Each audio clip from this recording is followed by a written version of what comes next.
And we are live with the special Wrestlemania Preview edition of the Square Table Degenerates. Brought in my boy Joey Rickman to chat us around because he's more of the wrestler than I am. What's up, buddy? Not a whole lot. Just, what a great weekend. Got Wrestlemania coming up on Peacock this weekend, Saturday night, Sunday night. And probably one of the better WrestleMania shows, definitely since before the pandemic and maybe a few years before that. They got a good card. Now, what do you think? But they're sticking with the 2 nights, right? They're going to keep it straight 2 nights. What do you think about that? I like it. Couple of the events around like 2018, 2019 were just like super long, like 4 or 5 hours. And I think with that, it's just the crowd got burnt out. And plus now when you're doing 2 nights, it's like double the revenue, double the merchandise instead of, having like 65, 70,000 people for a 1-night show. You're going to get like, a combined like almost 140K there. It's in SoFi Stadium out in, was it Inglewood or LA or wherever the fuck it is? Yeah. Which is pretty slick. I mean, Kimmy used to go to a couple of those, but like she was going out to LA. And like, not that I couldn't have went to LA, but like, LA is like 36 hours and fucking the East Coast is fucking 8 hours. You know what I mean? I'll just wait till it comes to New York to go to or Philadelphia. It's coming to Philadelphia next year. Oh, okay. At Lincoln Financial or wherever the Eagles play at. Okay. Dude says they got 3 skateboarding chicks this year. Okay. That's, was that Ruby Riott and all them? You talk about like punk rock chicks and shit like that? Now, what do you think of the rumors of them going back to the pay-per-view model as opposed to Peacock? You heard about that? Yeah, I heard the rumors. A lot of it had something to do with, of course, their president, CEO on the business side of things, Nick Khan. He was doing the rounds of the interviews this week, and something he talked about was if Peacock basically offered them a bunch of money, they would go not back to the traditional pay-per-view route, but to where what the UFC does with ESPN Plus, where you have to buy the ESPN Plus subscription and then buy your pay-per-views. Yeah, I wouldn't be a fan of that. Honestly, I wish you would just go back to the regular old WWE network. Because, man, when they had that, it was awesome because you could scroll through everything. They have edited bullshit because it was NBC and Peacock or NBC Universal, whatever the hell it's called. So, well, that's where you get yourself a VPN and mirror yourself to being in the United Kingdom. Right. I got my UK boys. They can just fucking, hold the phone up. I'm not really that desperate for it. Yeah. It's like, at the end of the day, any random matches you can just watch on YouTube. Yeah, exactly. There's some fun stuff. And all of the content on Peacock is on the WWE network. So it's just a matter of a lot of people say, and it is, but the Peacock interface sucks.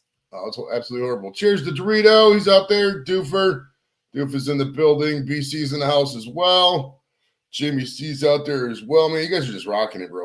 All right, so let's get into some of these matches. But we're going to break down within reason some of these matches. I mean, I don't know some of these guys. Joe does. So the first one on the first day they told me is Austin Theory is the United States champion, and he's going up against John Cena. Now tell me, why is John Cena going for these tiny belts? Is the U.S. belt trying to be more prestigious? What's up with this?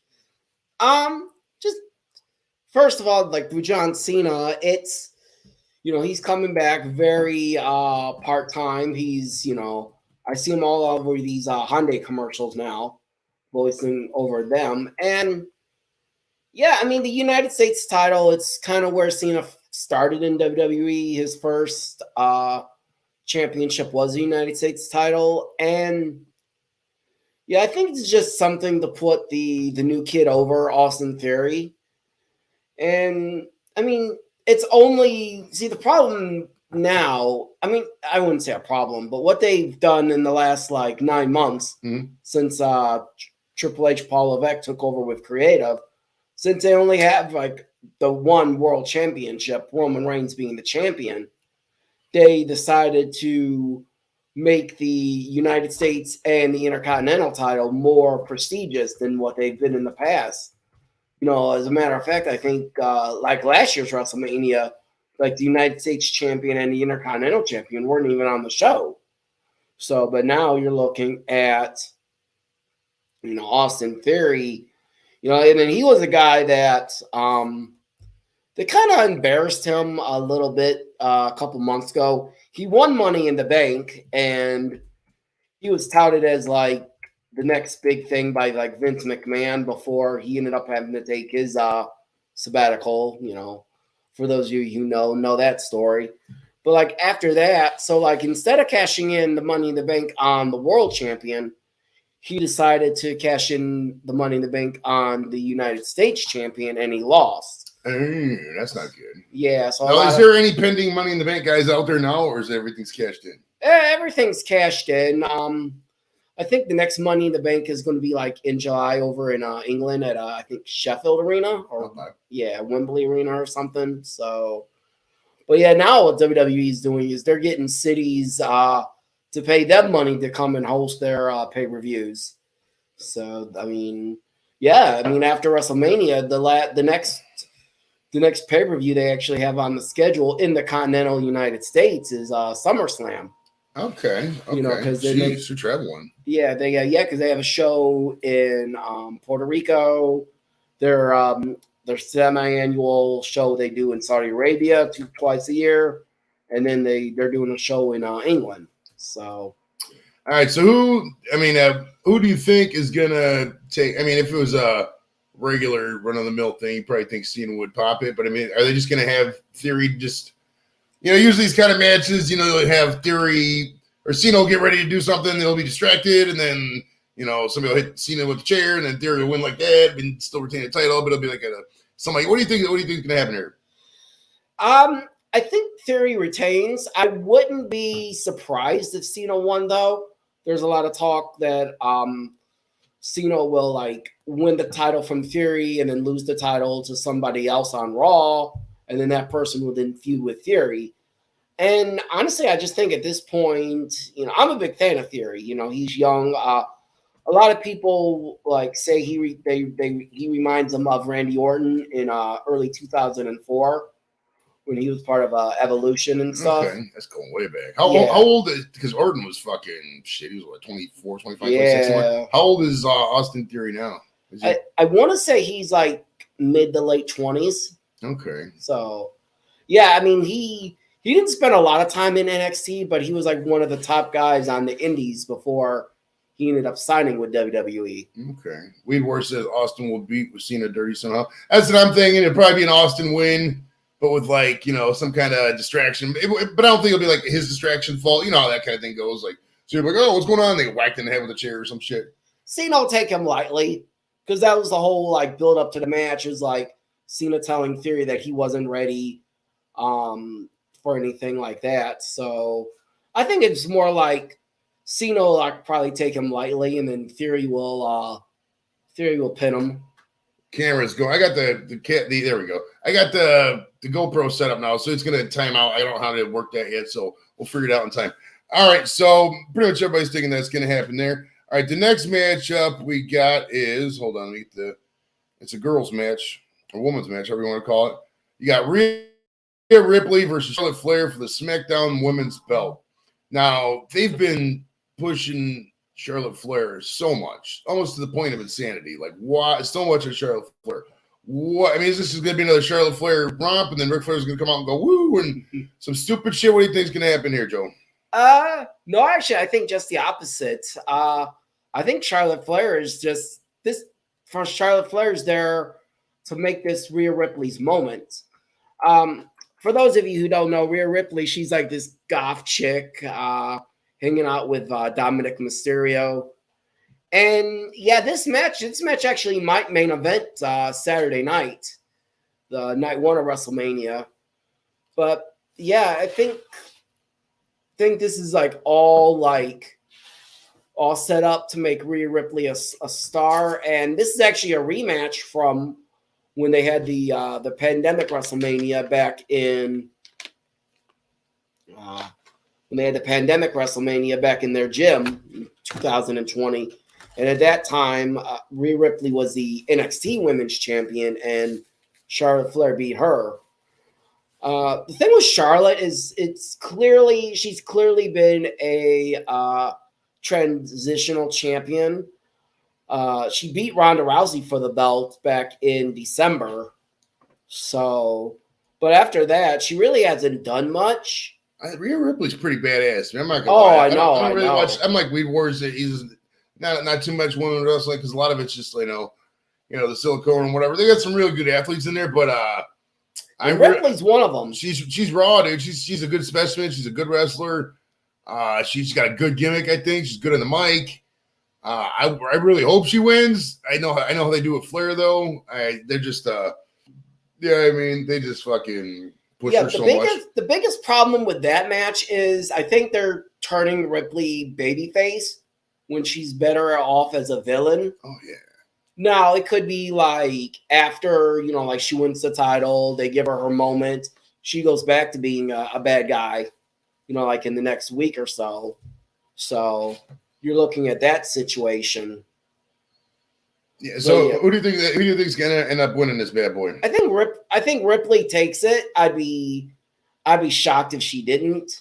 But yeah, I mean the thing with Charlotte Flair, she's definitely been the most pushed woman on the WWE roster over the last 5-7 years or so. What do you mean? The women? Do you think? I was gonna ask you a question just about the women's in general, but thanks for joining us, Rob. Appreciate it, brother. Yes, I mean, I know I was gonna ask you. Do you think this is gonna be a WrestleMania of a lot of title changes, or do you think this is gonna be a status quo thing? What do you think's up with that? I think that it is going to be a WrestleMania of a bunch of title changes, a lot of changing of the guard. Now, the interesting thing is for those of you who don't know, Triple H, Paul Levesque, he's actually the final say in creative. He has the final decision, whereas before it was always Vince McMahon. Now, that's been a big, for those who follow WWE, the inside, goings of it. WWE is that's a big controversy. Is how much say does Vince McMahon have? Well, I mean, that's his son-in-law. So, I mean, if you, your son-in-law, if you and your son-in-law were in the same industry, I'm sure you'd be giving him some advice off the cuff and stuff.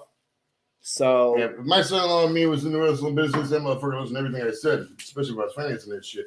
Yeah. I mean, and the thing is, and that's the thing is it's, regardless of what you feel about Vince McMahon personally, doing the whole, all the scandals and stuff. I mean, as far as the wrestling business goes, I mean, there wouldn't be a wrestling business where it is today without Vince McMahon. 100%. Yeah, I mean, who knows? End of the day, they're going to do what they want, but yeah, I hope Rhea takes that. All right, up next, we got the Undisputed Tag Team Championship. This is going to be a good one, dude. This is going to be a really good one. The Usos versus Sami Zayn and Kevin Owens. I cannot wait for this match. And, we talked about the potential of Charlotte and Rhea Ripley main eventing WrestleMania, which that's the odds-on favorite, I guess, if there was an odds-on favorite to main event a show for night one, just because, over the last couple years, they wanted to have the men main event one night and the women main event one night. But, as far as tag team goes, I think it would mean more if this match main evented night one. And besides the world title match, this match has actually been the biggest built match and probably number two, if not 1A to the world title match, which will of course main event Sunday's show. And honestly, I was going back and and just thinking about it, there hasn't been a tag team match main event WrestleMania since the first night. The first one, yeah. The first ever WrestleMania. Yeah. And the one thing I was thinking about, now I don't know exactly what Muhammad Ali's health was back in '85 or whatever, but could you imagine if they were able to actually get Muhammad Ali in there wrestling instead of Mr. T? Well, Ali did wrestle a couple matches back in the I know. back in the 70s when Antonio Inoki and those guys. Yeah, and then also too, it wasn't a match, but one of the underrated stories that from one of Jim Ross's books, he was telling a story about how like Jake the Snake was supposed to take one of those like worked punches from Ali during a match like in the early '80s, and he was like scared to death. He thought Muhammad Ali was going to knock him out like legit. And he's like, before we get to the winner of this is a hot take. Sami Zayn should be in the main event. What do you think about that?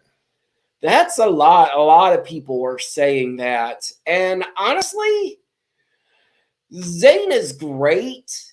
He's just, he's not like, and you can argue he's not the guy that you would say would be the number one guy in the company. And that's one of the drawbacks with them having like a unified like world championship instead of 2 world titles, one for Raw, one for SmackDown, is because now it's basically like whoever like that world champion is should be the number one like guy. I mean, Roman's been like the number one guy for like the last like almost 3 years. And I just don't see Sami on that level. Cody has been, shown to be on that level. And, it's just one of the things where, could Sami be a world champion one day? Sure. But I think it would be like a short run. Like, I don't think Sami would hold the title for more than 6 months if he were to win it. Well, I mean, you just got to have Vince McMahon pull it. If enough fans got behind him, they could Daniel Bryan's way up there, I think. Yeah. And a lot of people thought they were going to do that because of this storyline, too, with the Usos and then Zayn. So, yeah, a lot of people thought that they were going to have Sami Zayn either, like, win the title at Elimination Chamber or do one of those things where, like, Roman would defend against Cody the first night and then defend against Sami the next night or do a triple threat. So a lot of people thought that Sami Zayn was going to, like you say, Daniel Bryan his way into it. But, they just decided to stay the course. I mean, it's been obvious that they've been planning Cody winning the title for like more than a year. But yeah, getting back, what makes this storyline so deep is you look at the whole like bloodline storyline as a whole. Great storyline, right? Oh, banger, right? Yeah. And the thing is, like, Sami was like part of the bloodline, the honorary Uce, and things of that nature. But now, were Sami and Kevin, were they tag teaming regularly going into this, like coming up, or is just a random? They've been one of those. They've been best friends growing up in the business. They started in Montreal together, and then they went to like Pro Wrestling Guerrilla and Ring of Honor, things of that nature. So you look at it, it's kind of like one of those where you had back in the day where you had like Shawn Michaels and Diesel, Shawn Michaels and Triple H, kind of like good friends, better enemies kind of deal. Right. And that's just what it is. I mean, they've teamed up, had some like legendary matches on the indie scene. But honestly, a lot of people are picking Owens and Zayn to win, especially if this match goes on last, because you have even though it's not the world title moment, you have that moment at the end of the show where you have Owens and Zayn, celebrate being the champions. But I think as far as the storyline goes, like, I would think that it would be better for the storyline if the Usos were because obviously, a lot of people are thinking that Roman's going to lose his title Sunday. So then you have a scenario where like Roman lost his title, but then, his cousins are still tag champions. And then you got that like underlying like narcissistic thing going on between Roman and his cousins. I want the Usos to win just because I know our boy Jacques Rougeau is not the biggest fan of KO. And here's a PSA. You got a fuck ton of gummies and things. So if you guys want to super chat down the hips, give me a high as hell. These things are good too, bro. Fuck. All right. Up next. Yeah, so I honestly, I think the Usos are going to win it. I really do. Yeah, they're probably the best team in WWE history. They're popular. People like the Usos. They had that bad boy thing. They've done shit in real life, which you can't replicate. I mean, you can't go out and get a DUI on purpose. It's got to be an accident. But that's good shit for your street cred in WWE. It's the way it is. I'll make the rules. All right, up next, we got Cleveland's own Logan Paul versus Seth freaking Rollins. Now, boy, they're kind of putting Paul at Wrestlemania again. Huh? What do you think about this? I like it. There's been like a big controversy about Logan Paul, basically coming from his YouTube social media background, and then they're thinking, a lot of people are saying that, he didn't like pay his dues. But if you sit back and watch his matches, he's had like 3 matches so far in his WWE career. All 3 of them have been like really good.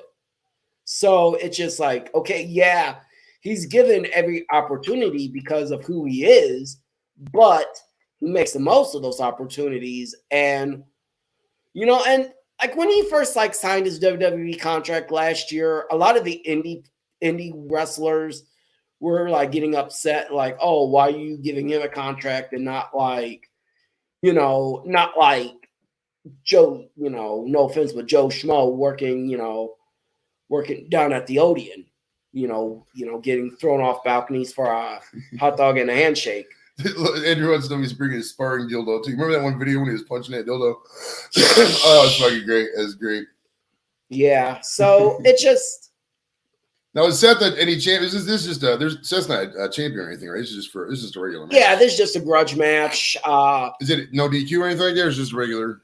Not right now, but they could always like add, I don't think you'll see like in any of like the main matches anymore in WWE as far as like the main matches on pay-per-view. You rarely see a DQ or a count-out finish. Now, we did have one last month at the Elimination Chamber between Brock and Bobby Lashley, where there was like kind of a weak DQ finish. But those are rare. My biggest thing about Paul is like, what AEW moves is he going to pull out? I'm a big AEW fan as well. And one of the moves that Logan Paul uses is the buckshot lariat, where he basically like flips over the top rope, runs, and hits a clothesline on the dude. So I just wonder like what other moves he's going to break out. It'd be kind of cool, like, because Jon Moxley is in AEW, and of course him and Seth Rollins chooses to be part of the Shield. So I just wonder, like, like what's Logan Paul gonna do to kind of like troll the audience and try to like get people talking. He's gonna. The guys, people hate him in real life just as a person. He's not like a bad guy. Oh yeah, here's a bad guy. Here's the Iron Sheik. We know in real life he's a good guy. He's not like that. He's just like a bad guy, like a bad person. Like I wouldn't want to hang out with Logan Paul. He's just an entitled prick. It's like, yeah, I know WWE likes that stuff because they like the fucking having the guys you can cheer against. But like, I really hope Logan doesn't win it. What do you think here? You think they're gonna let him get a WrestleMania win? Well, he won. Him and The Miz won last year at WrestleMania against the Mysterios. I don't know. I'm going like back and forth. I know Rollins said Monday in a really good promo. He talked about how, like, if he loses to Logan Paul wouldn't be the joke he would be. Seth's gotta win this match. I feel. I think Logan Paul doesn't need to win because he's so, and that's the one thing a lot of people who follow wrestling even more than I do have noted is like for his level of experience, he is like so good on the mic, so much better than like any other guy. Not any other guy, but he's like kind of like like high above everybody. Oh, he's got experience. He's a podcaster. He's obviously a YouTuber, so he's good on the mic and he's in shape. I think he wrestled in high school. Yeah, it's not like he's boxed at the highest. The highest levels, but yeah. Hey, Contagion Effect. What's up, Eric? How you doing, bud? But yeah, I'm going with Seth Rollins, and because, and then another thing is I guess Logan Paul is like claiming his contract's up after this match, so As long as it doesn't try to like fight Mike Tyson or something. All right, yeah, I think I honestly don't know who's gonna win, but I hope Seth does, but who knows on that one. All right, up next we have Becky Lynch, Lita, and Trish Stratus versus Damage Control. Now I know Lita and Trish Stratus are a bit. Are they coming back? Is this like because they've been wrestling quite a while, as far as I know, right? Yeah. Yeah. This is like one of those like, why is this match happening kind of a deal. This is like kind of like one of those like, well, we want to put these people on the show, so we're just gonna like throw a match together. But yeah, and actually, Lita and Becky Lynch are the women's tag team champions. They obviously don't put as much focus on that title as they do other titles. But yeah, Lita's a Hall of Famer. Trish Stratus is a Hall of Famer. And, like Damage Control, it's, Bailey, Io Sky, and Dakota Kai, which, all 6 of these women are like top notch. I think even like Trish Stratus and Lita. Because the thing is, like with those two, is the only reason they retired when they did back in 2006 was probably babies, right? Yeah. Well, Trish Stratus retired because I think she was had to deal with some like personal issues with like her family or whatnot. And then I think Lita was just getting like burnt out and stuff. Now, is there a stipulation on this? Is this like one of those bra and panties things? I can't remember. No, they don't. They don't really do any of those since their WWE is like PG now. But I do not know sign language, not at all. I know, I think that's "I love you," and that's probably smoke weed. I don't know. Yeah. Yeah, I'm not. You said Damage Control was who again? It was I don't even remember. Bailey, Dakota Kai, and Io Sky. Okay, I know the Bailey and Dakota Kai. Yeah. Man, Lita and Trish. Lita's still a hottie, bro. So I yeah, she is. I mean, I honestly haven't watched enough to really have an opine on who's going to win this, but yeah, I mean, the thing about this match is the feud was basically over. The feud was basically Bailey and Becky Lynch. Dakota and Io were kind of like Bailey's henchwoman, so they'd always get involved, and then Lita and Trish got involved. But like I said, this match is just something to put everybody on the show. Is it like a nostalgia match, kind of like an old school versus new school kind of thing? You think, or it has some of those vibes, but the thing is, like a lot of people are wondering, was like what's going to be the next story for Becky Lynch coming out of this match, because this match should end this feud. So now it's just like there's been like rumors that since Trish Stratus and Becky Lynch never fought, there was like some talk of, well, maybe Trish Stratus was going to turn and help the other team win. So, yeah, if I was to guess, they're not going to bring back these, girls pushing 50 to not have them win. So I think Becky, Trish, and Lita take it. But yeah. I'm obviously no expert. All right, up next, we have father versus son. This is Rey Mysterio Jr. Now, is Dominic coming in as like the heel here? What's the deal? Okay. Yeah, shout out to Rey Mysterio. He actually was on local Cleveland television this morning. He did an interview with Josh Cribbs and Maria Cribbs. Okay. Just basically putting over the match. And yeah, this is another kind of like well-built over time storyline. I mean, they've done a lot with this feud. Dominic turned on, excuse me, but Dominic, he turned on Rey back in September at the pay-per-view back in September. And, they were doing the whole thing that like, no matter what, Rey was never going to fight his son, stuff like that, and they were even doing like different things where like Dominic would show up like uninvited at like Thanksgiving, actually beat up his dad on Thanksgiving. So yeah. Yeah, and then it's just going to be interesting. I think this match is actually going to be really good, and because like behind the scenes, these two probably have worked this match out for, months, probably in their home gym or whatever. Oh, probably since he was a teen. I mean, if they have any kind of sweet relationship, which we have to assume, that they have a decent relationship. And I'm not gonna lie either. I'm really looking forward to this. I mean, they're both high flyers. Yeah, this is kind of like the old Mega Powers Explode. They have the August blow up, and then, like you said, build it up to WrestleMania and do it. I think as far as who's gonna win the bet, I mean, you gotta think Ray's gonna win it. You just have that feeling. Yeah, going into the Hall of Fame tonight too. Right. You're not gonna put a guy in the Hall of Fame and then have him not beat his own son. You know what I mean? So I think this will be a nice last hurrah for Ray. I think. I mean, because he's getting up there. He's damn near 50, and he's probably older than me now. Maybe not. Yeah, he's like, I'm trying to think. I know he's around 50. I mean, he started in like 94, 95, back when ECW was in its prime. But I don't know if it's gonna. I think whatever happens, this feud's gonna continue, and then they're gonna do it again in Puerto Rico. Okay. So probably do like a tag match or something. But the one cool thing is like Dominic is like he's channeling like a very young Eddie Guerrero.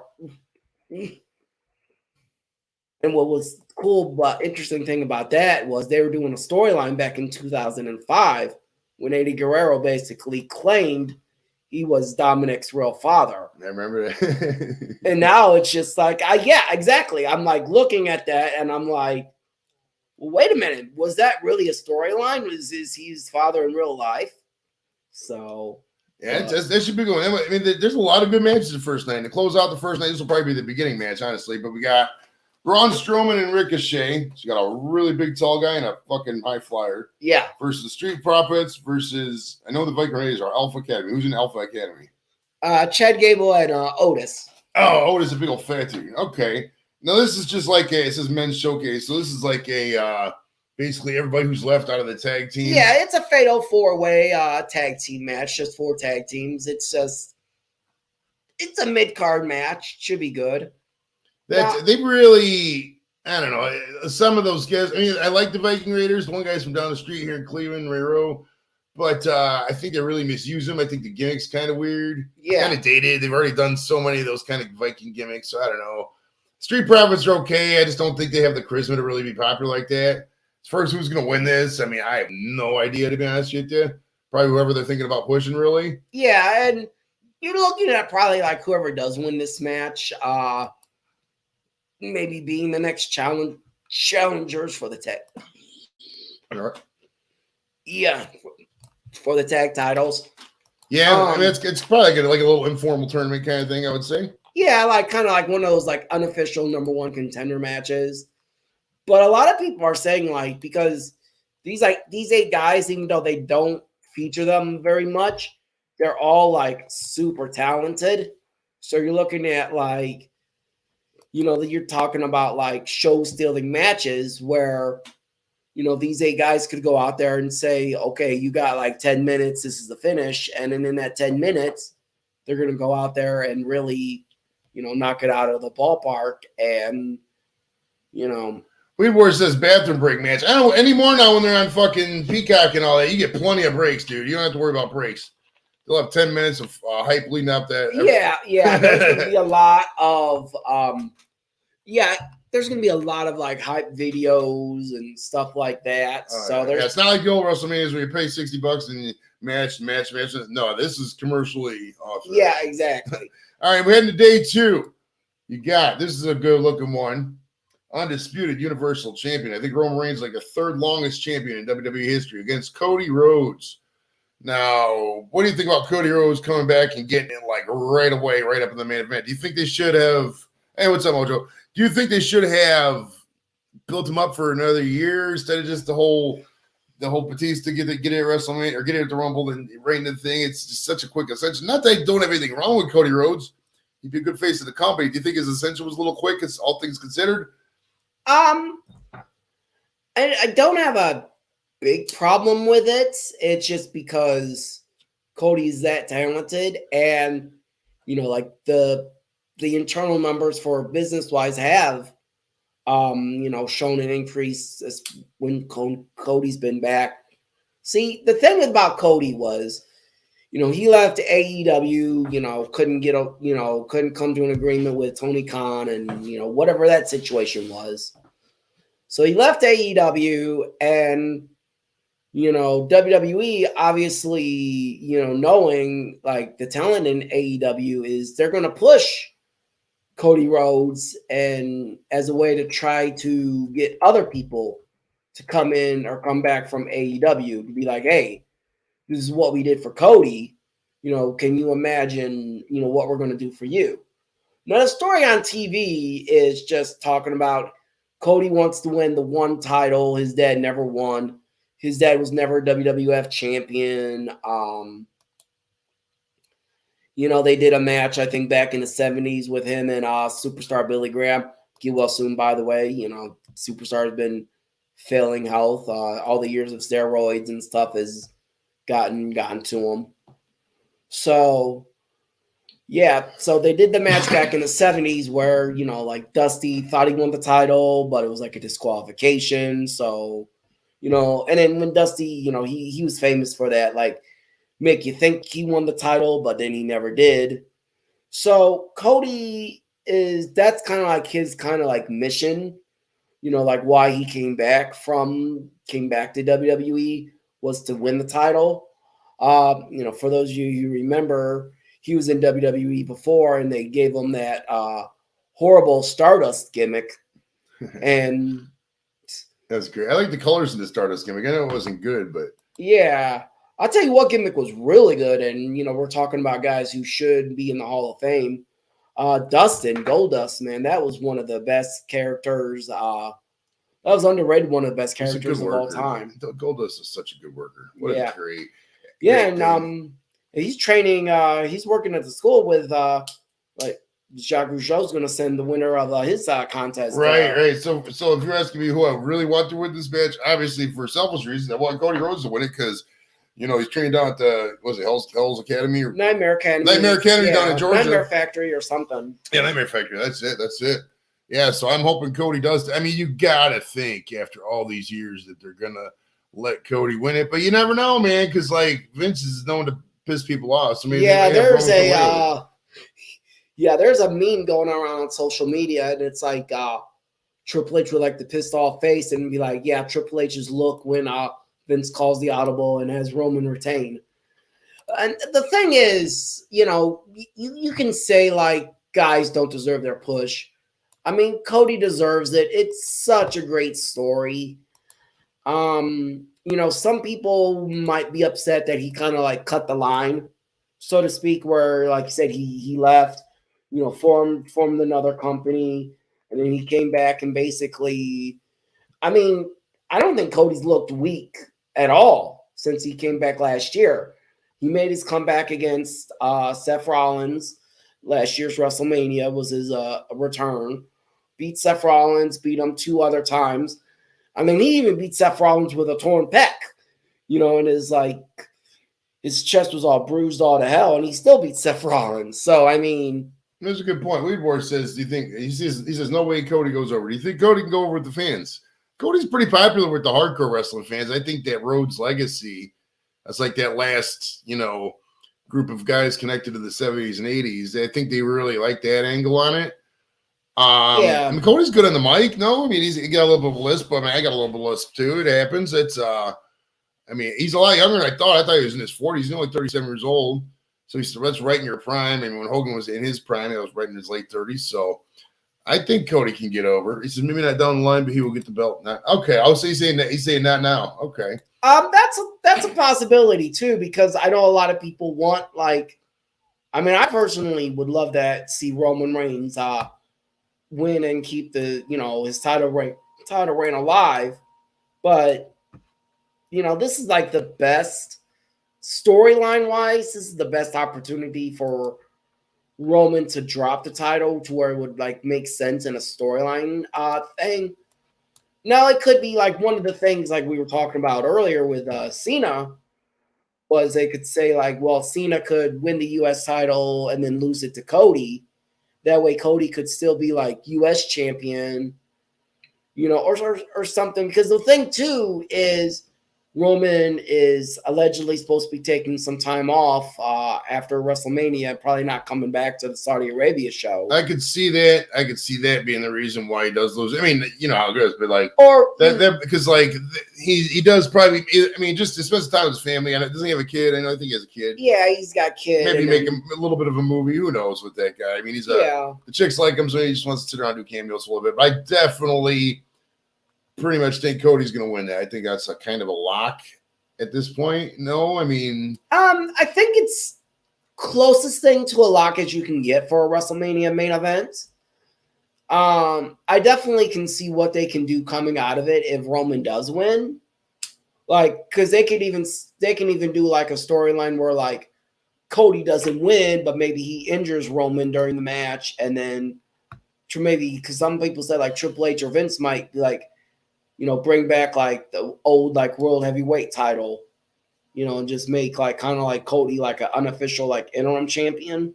Right. Combine it. Yeah. Something like that. But yeah, so we're both in agreement there. All right, up next we have the Raw Women's Championship. You got Bianca Belair, that's she's the long hair girl with the whip, right? Versus Asuka, the Japanese girl. Yeah. This is Bianca's the champion. Okay. On that one, I actually seen both of these women wrestle many times. They're both good wrestlers. Yeah. I haven't really. But the build up to this match has been horrible. Yeah, that's what I'm saying. It's like usually I have a baseline of like some of it, but like I really haven't remembered any of the hype between this. You know what I mean? So I'm not. I don't know kind of the line of who's going to get pushed on this. I mean, I think Bianca should win this match, and she's been champion now for a year because she won the title last year from Becky Lynch. Okay. At WrestleMania in a really good match, by the way. But yeah, I think the only way Asuka wins is like if it's one of those like, well, we gotta have a surprise for the sake of a surprise, even though it doesn't make sense in the storyline. Right, because they got a lot of titles that could change hands. I just don't think this is going to be one of them. Yeah, and honestly, you know, we talk about like whoever doesn't win the other women's title match between Charlotte and Ripley. I think whoever doesn't win that title could be the next one to challenge Bianca, I feel. Probably good assessment there. All right, up next, we got the Intercontinental Championship. It says Gunther versus Sheamus versus Drew McIntyre, and that's a three-way dance. Okay. This match is going to be awesome. Gunther, you know, he's great. You know, he lasted like, you know, from like number one all the way into the end at the Royal Rumble before being dumped out by Cody. You know, got people who follow the indies and follow the non-WWE stuff know Gunther's reputation beforehand. And then you got Drew McIntyre, and then you got Sheamus. And Drew McIntyre and Sheamus, it's kind of like I'm sure you'll get a kick out of this. They wanted to when they were a tag team, they wanted to name them the Banger Bros. But obviously, WWE being a PG company, they couldn't name the team the Banger Bros. Weren't they off the subject? Weren't they trying to like get naming rights to like a arena in Miami, call it like the Banger Bros Arena or something? I know the one. I think it was Pornhub tried to do that. They obviously shut them down. But the funniest thing today, there's this restaurant out in Arizona called the Pink Taco Restaurant. Yeah. And where the Cardinals play, I think they've had some WWE events out there. Out in Glendale, they tried to buy the name rights and name it Pink Taco Stadium. They won't let them. Yeah, I think it's just like, okay, whatever. Yeah, this should be a fun match. I'm not the biggest fan of three-way matches because just in a logistical sense, it doesn't make no sense. But obviously, this is wrestling, so yeah. But I honestly think McIntyre could win this because he hasn't had a push recently, and I know people like McIntyre. Sheamus is kind of like where the Big Show was 10 years ago. He's just kind of there. I don't really think he's obviously not young anymore. He's been beat around.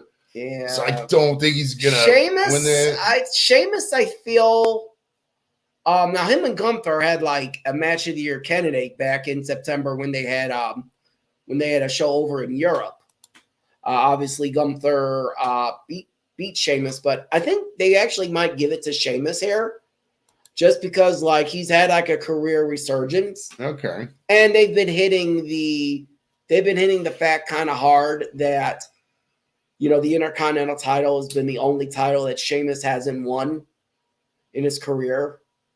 So of course, Sheamus he was most known for beating my boy Daniel Bryan in like 18 seconds. With a stomp. Yeah, or like at Wrestlemania in Miami. But yeah, you're right about McIntyre. He kind of got the short end of the stick because he was like the champion when they. He's good on the mic. He's a good physique, good wrestler, and he's young too. They bury him. They don't give him no push. He's like the one guy, Cesaro. Cesaro and McIntyre should have been world champions several times over. They just never got the push. Well, Cesaro is Ring of Honor champion Claudio Castagnoli. It's kind of like they kind of have like a weird clique. It's like all ex-WWE guys in this clique in AEW. Okay. You know, Blackpool Combat Club. Okay.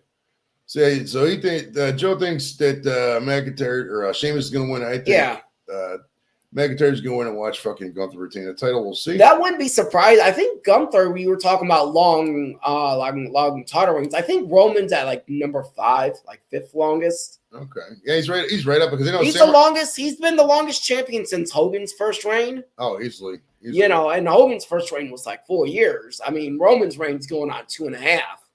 Because McIntyre has no mic skills. He's not great, but he's not bad either. You know, yeah, he's not Brock Lesnar, that's for sure. Sheamus stole the job because he's buddies with Triple H.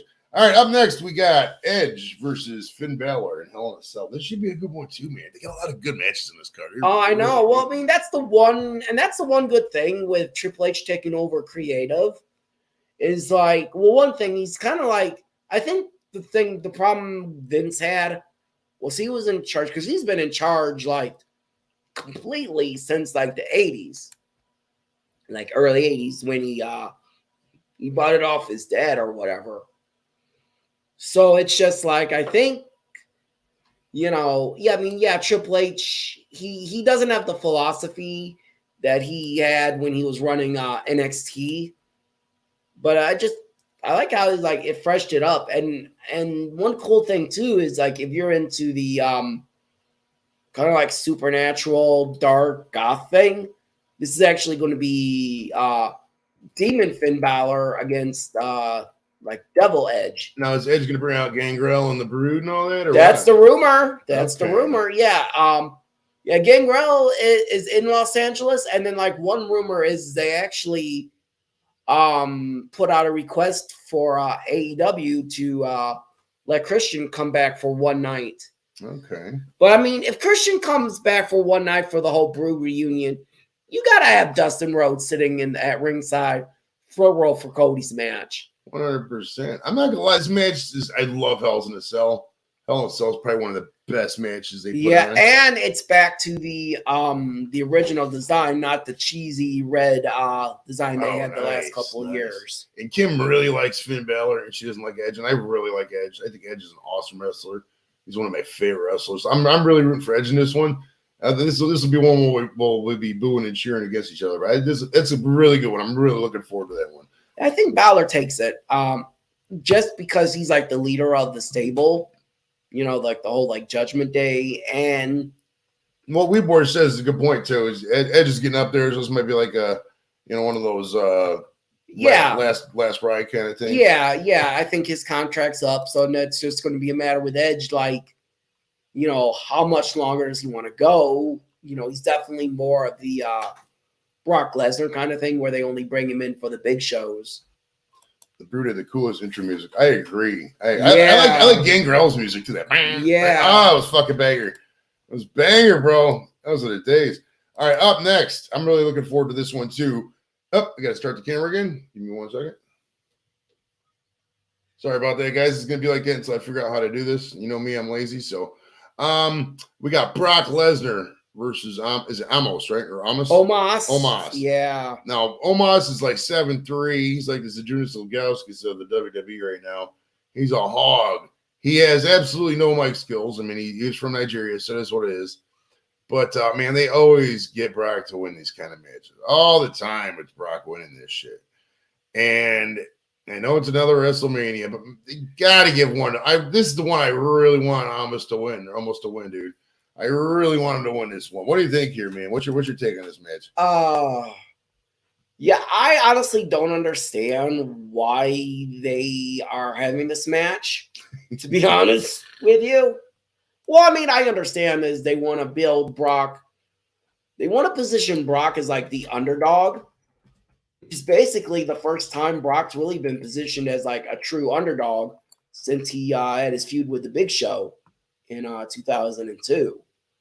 So obviously the whole thing was this was like rumored to be Brock Lesnar versus Bobby Lashley, but those plans were scrapped and like almost made the challenge. And I guess I think this match is just going to be kind of a test to see where Almost is at as far as his development, because he is still fairly new to this. He's only been wrestling for like 2 years. He made his debut 2 years ago at WrestleMania, being AJ Styles' partner. And he's all size, and it's just, I'm scared, man. I don't know. They don't push him at all. It's like one of those why well, are you here I think kind of this things. might be the start of it. I think this might be one of the like the start of like a major push. Like I could see a scenario where he takes out Brock Lesnar, and then maybe he's the first guy to fight Roman after Roman loses the title. They could do a thing where, like, if they want a reason for Roman to be out, however long he's going to be out, they could do a thing where he attacks Roman. Yeah, I think this match is going to be very short, and it's got to be short. Almost as 7-3 beat the guy that can't have no cardio. Brock, we know Brock doesn't have any fucking cardio because he's just in here. You can just tell he sucks when he's sweating after wrestling for 2 minutes. Well, that died for diverticulitis too. I mean, I'm sure he can't. But I see this match as going either one or two ways. Either Omos is going to like squash him and beat him in like a holy shit, or they're gonna build the story up where like, Brock can't suplex him, Brock can't F5 him, but I'm just like because if they show Brock, I don't think they're going to show a typical Brock domination win here. Because if they do, that just buries Amos. There's no, the guy has no place. There's nowhere for him to go from here. Yeah, if he gets dominated, I think it'll probably be like a DQ kind of thing. Amos wins by DQ. Maybe they have it again. I don't think he's going to get a clean pin. I don't see that happening. I don't see Brock, like I said, I don't see him dominating. But I mean, they got to give Amos some kind of push here in terms of the win. So I think a DQ is a good way to do it. Maybe a count out. I'm not sure, but like I can't see him have just because. I mean, almost his morale would go this way too. That could be one way they go is just start beating these two monsters, kind of like Godzilla and King Kong, just beating the shit out of each other. And they go like the double count out because they just end up, or double disqualification, where they just basically kill the referee or something. There's no Big John Studs and one-man gangs. They need bigger people for us to wrestle. I mean, they got Strowman, but I mean, it's like they don't really. How many 7-footers do they got? They don't really have many. They don't have a lot, and that's the thing is because now it goes back to what we were talking about when we had Jacques Rougeau on a few weeks ago. The whole like wrestling landscape has changed. It's different. Whereas before, like back in the 70s and 80s, you got away with having these big, like, 6'9", 7-foot guys weighing 300, 400 pounds because you didn't have to go and compete. It was more like of a spectacle. Whereas like now it's more, you actually have to go out and actually like wrestle. You can't just go out there, rely on your size and kind of like fake it. But Yeah, I'm kind of like worried for Almas because, man, I don't know how he's going to take that suplex and take that F5 from Brock Lesnar if that's the route they go. Guarantee that Amos has never been inverted like that. Man, they can't. I don't think his body can hold a suplex. I can see him doing an F5, maybe a fall over, something like that. But like, I don't see the suplex city. I mean, Brock's known for doing 7, 8 suplexes in a row. I mean, he might be able to snap them, but like, I mean, maybe they've practiced it a lot. But yeah, that's gonna be I'm sure they have. They've had to. But did you hear the rumor that they were originally supposed to debut almost as Taker's son? Oh wow! Okay. Yeah, that was like one of the original because like before he actually like debuted, they're trying to find like different like characters for him to play. I think he was I think they did something where like Shane McMahon tried to do that like find kind of like Fight Club thing where like almost was like kind of like playing Shane's bodyguard for a little bit. So, but yeah, I mean, obviously, I don't know why this match was changed from Bobby Lashley to Almas. Some people said this is like Vince's idea. Like Vince told Triple H, like, hey, you should really push this Almas guy. He's big, But the one, did you see the one guy that is kind of like calling Brock out, and they might do something down the road with Brock? I didn't see that. Was that Daniel Cormier? Oh, okay. Yeah, because I guess Daniel Cormier is going to be doing the ESPN coverage for Wrestlemania. Okay. So they're thinking about they're wondering like if they're going to like interview Brock Lesnar on like SportsCenter after the match, and then have like Brock and Cormier fight it out at SummerSlam. Okay. So. All right, yeah. So I think, like I said, I'd love for Amos to win, but we'll see. We'll see. They love them some Brock. They love pushing Brock, man. They just always do. Yeah, but if Brock wins, what else is next? Unless he goes fights Cody in Saudi Arabia, like one more, like give Brock Lesnar one more title shot.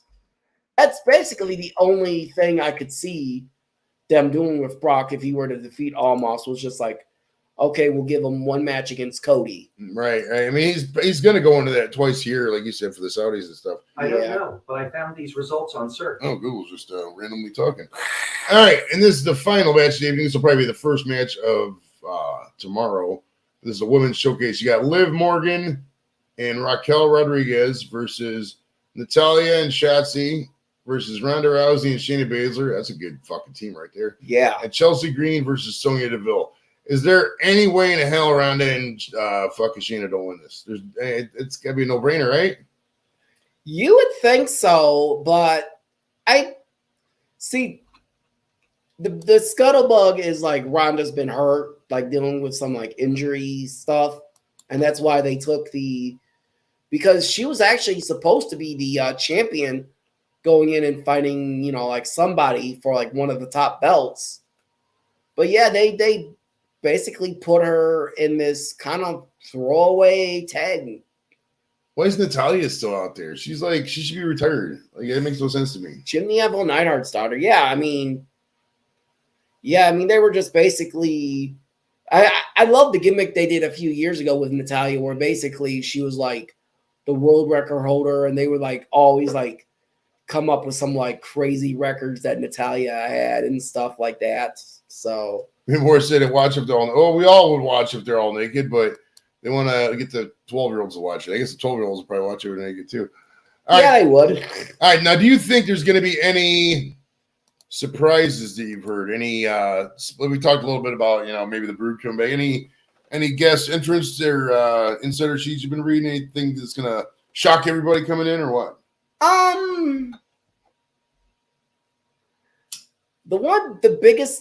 The biggest name I've heard was Randy Orton coming back. Okay.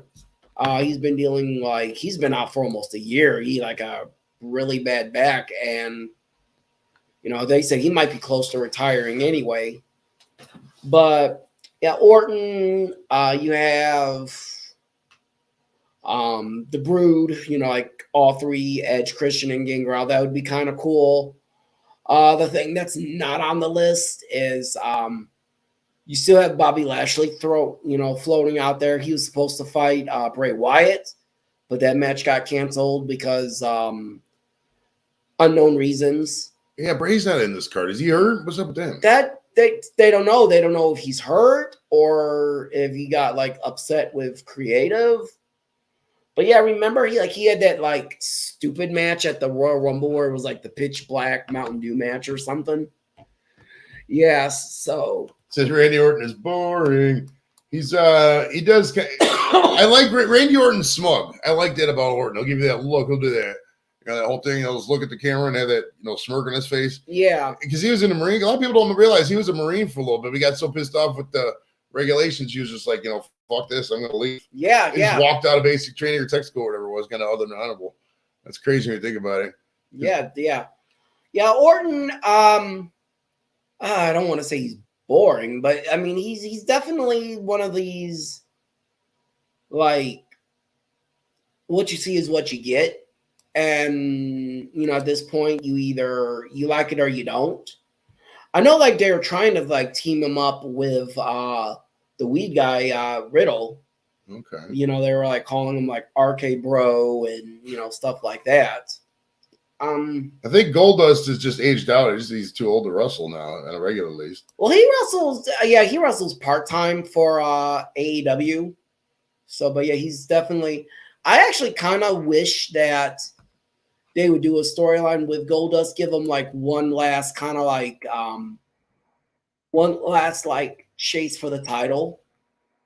Be like, well, I see all the success my brother is having. Like I want one more, crack at the belt. But yeah, I mean Goldust, Dustin. I remember watching matches like with him in like the early '90s. So. Oh, yeah. Do you have any WrestleMania rituals? Like, do you get a certain food, or you have anybody over? Or you just kind of watch it by yourself. What's your WrestleMania tradition?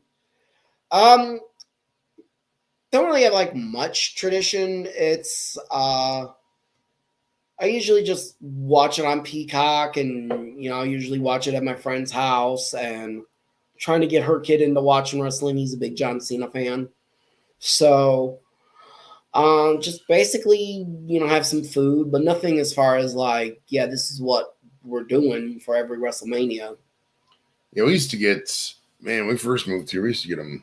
Every WrestleMania was one I always tried to get. Yeah. I always tried to get WrestleMania. Because back in the day, you used to have pay-per-views every month. It got expensive, $40 a month, especially if you're not, whatever. Nowadays, $40 a month seems cheap compared to how it was, but. Now, where do you think this WrestleMania, this will be the 39, next will be 40. Out of all these 39, where do you think this is going to rank, numbers-wise? Ooh, that's going to be a tough one. I think it's going to be, like, upper half. It's got a chance to be top 10. If that's top 10, that would do wonders, man. It's got a great card, man. There's some good matches and potential on this. Yeah.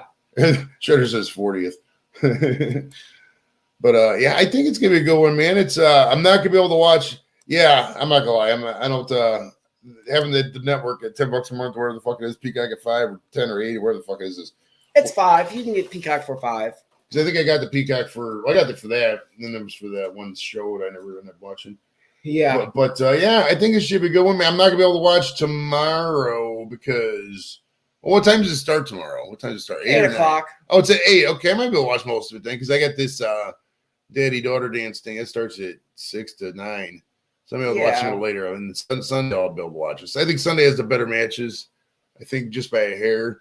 Both days got some good matches. But I think it should be no Pat McAfee this year. So yeah, I think he's the thing with him is he's looking to see who WWE gets sold to. He came out and said that if they get sold to the Saudis, he doesn't want to have anything to do with it. I would be the exact same way. Honestly, I wouldn't. Obviously, these guys get no control over it, but I've been like, yo, I don't want to go to fucking Jeddah. Shoulda says this WrestleMania will be the best ever last week. Yeah, the set design. What about that set? You see that set? Yes, that. Wow. That's gonna be fucking.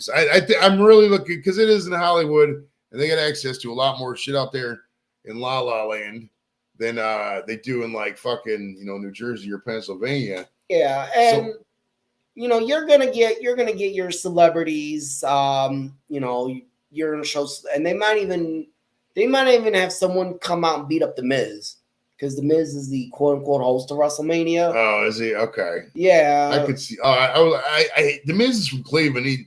I wish they would push guys like Gargano and shit like that more than the Miz. I'm just so sick of the Miz. Because he doesn't say Cleveland when he fucking, from Hollywood, California. Motherfucker, you're from Cleveland, bro. Yeah. You got to admit that shit. If you're from Cleveland, you got to say you're from Cleveland. They introduced Logan Paul from Cleveland, don't they? They don't say he's from fucking, bumfuck Mars or wherever the fuck he thinks he's from. Yeah, they wait until they're actually in Cleveland for to do the thing where like the Miz says he's from Cleveland. I remember like the one sketch they did, they were down at the field house. This was, I want to say, 2016, where like the Miz was like going in like the locker room and like covering, basically putting his picture over all of LeBron's pictures. So yeah, Gargano, he's gonna be unfortunately, he's one of these guys that doesn't get pushed. He's gonna be a part of the NXT show Saturday afternoon. So. Oh yeah, we didn't touch on that. Oh, the ancillary events, the Hall of Fames. Obviously, our boy Bujag didn't get in there, so that's kind of to us here at the Square Table Degenerates, it's kind of a disappointment. But what are we gonna do? We don't control that shit. Rey Mysterio getting inducted, it's kind of weird. He's wrestling and getting inducted at the same time, but like I said, we can control that. Any other Hall of Fame inductions? I like that referee got in. That was kind of cool. Yeah, Warrior Ward, Tim White. Yeah, Oh, I remember they were doing it was like a bunch of like short videos. And this was like probably back in the mid 2000s where basically Tim White would like try to off himself. I remember that. Yeah. I remember that. Yes. God, they would never get away with that today. No, they would not. Fuck, that was such a dark angle, dude. Yes. Wow. I totally forgot about that. I didn't see that live back then, but I remember seeing you watch those, top 10 worst games kind of thing. Oh, I remember. Yeah, there was no point to it. Yeah, the only way I remember it was because that storyline I think made the top 50 oh my god moments, and they basically covered all the important stuff. But it was just basically the angle there was Tim White was depressed because his refereeing career ended because of a shoulder injury. And that was actually in a Hell in a Cell match. He was reffing a match, I think, between Triple H and Jericho. And I think he fell into the cage wrong. Oh. Yeah, and he fucked his shoulder all up. I remember. Yeah, I'm probably not gonna check out. Stacy Keibler is hot. She got some fucking legs, right? Yes. Oh, she's tall. How tall? Okay, Google. How tall is Stacy Keibler? Stacy Keibler is 5 feet 11 inches tall. Oh, okay. Your boy Joe's 6'3". I think I can fuck with that. Mm-hmm. I know she doesn't have the biggest titties in the world, but I mean, we're not gonna. I probably totally ruined all my chances right now just talking about her titties. But yeah, she's a hottie, bro. I would definitely give Stacy Keibler a ride. All right, we'd like to thank Mr. Joe Rickman for coming out. It's been awesome, brother. Join us Sunday at 2, 1900 British time. We're gonna have the keyboardist from Jesus Jones right here right now. Ian Baker's gonna be live on the show. I don't know who's going live after this, but thanks for coming out, boys. Appreciate it, and we'll talk to you next time. Later.